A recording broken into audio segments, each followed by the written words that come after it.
Gagamit tayo nitong grease gun. Still doon pa rin sa driver side na glass.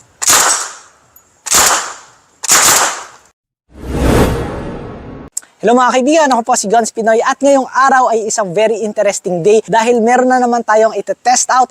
I-shoot natin itong SUV na nasa ating likod ngayon. Ito pala ay isang SUV na armored. Hindi lang ito pistol rated but rifle rated as well. So kasama natin ngayon si Sir Fausto, the technical supervisor of Badlands Garage. Sir, ano ba yung ginawa natin dito sa ating SUV na nasa likod? Itong SUV natin, ito ay 2011 model, Land Cruiser 200. Then ito, design na bulletproof 360 degree. Level 6. Sa glass naman, mayroon siyang protection na tinatawag na ito. Ito yung sinasabi na fully carbonate.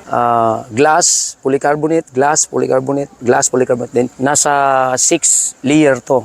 By layer siya. So, 6 na layer. Ang kaya natin nista nito kasi nakadesign to sa level 6. High power rifle tulad ng M14, M16. So, dito naman sa door, mayroon tayong tinatawag na armor steel inserted. Then, pwede naman tayo mag-upgrade kung gustong medyo gumaan yung pinto. Pwede natin gamitan na yung tinatawag na composite armor steel na pang level 4. Then, yung tinatawag natin na Dyneema. So, combination yan. Nanofiber siya. Mas light siya, mas gaan. Ang protection nito is level 6. Sa engine, importante yung brake, yung fuel na may protection siya. Then this side, mayroon din tayo dito sa ilalim nito na fender protection. So part to na magpo-protect siya sa engine. Then dito naman, mayroon tayong na radiator protection. So pag mag-hit yung bala dito, kanya na protection. Computer box protection. So dun sa likod niyan, firewalling protection. Ito yung tinatawag na barn door. Ito yung tinatawag na gun port. Yan. Then sa flooring, light material, Dyneema. Bomb shield protection. So yan, nandito tayo sa loob ngayon. So ko lang kasi makita yung view ng glass dito.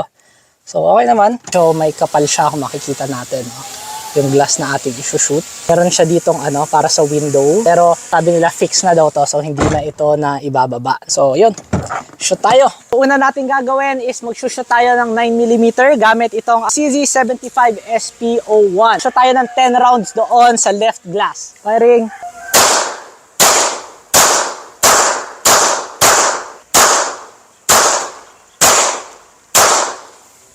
Next up, gagamit tayo nitong STI Executive 40 caliber. Shoot ulit tayo ng 10 rounds doon. Okay, firing po.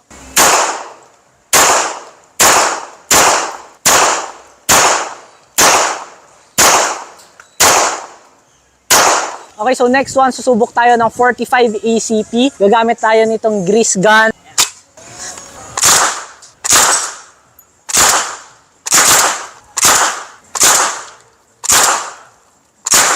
Ito na Medyo marami na tayo na shoot dito na pistol rounds. Tingnan natin yung loob. Yun No penetration at makinis na makinis pa siya. Yung loob, wala rin tayo nakikitang talsik ng glass, So, for pistol, walang problema. Okay, so next up, itry natin 5.56. Firing.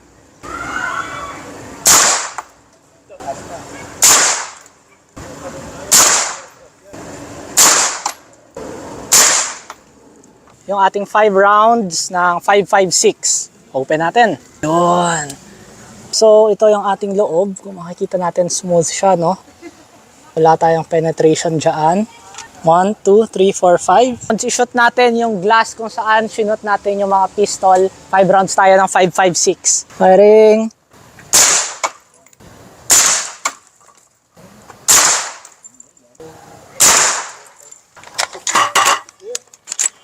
Nag-shoot pa tayo ng 5.56 dito kung saan tayo nag-shoot ng mga pistol rounds. Mix ng pistol and rifle. Tingnan natin yung loob. Kung meron pa nag-penetrate. Wala pa rin tayong penetration na nakikita. Smooth pa rin sila. Ayan, still smooth. Wala tayong kalat ng glass dito. Shoot pa tayong konti.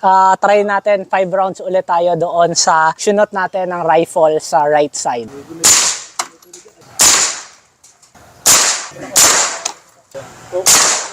Alright. Additional 5 rounds tayo ng rifle dito. Natin yung loob kung meron bang nag-penetrate. Yeah.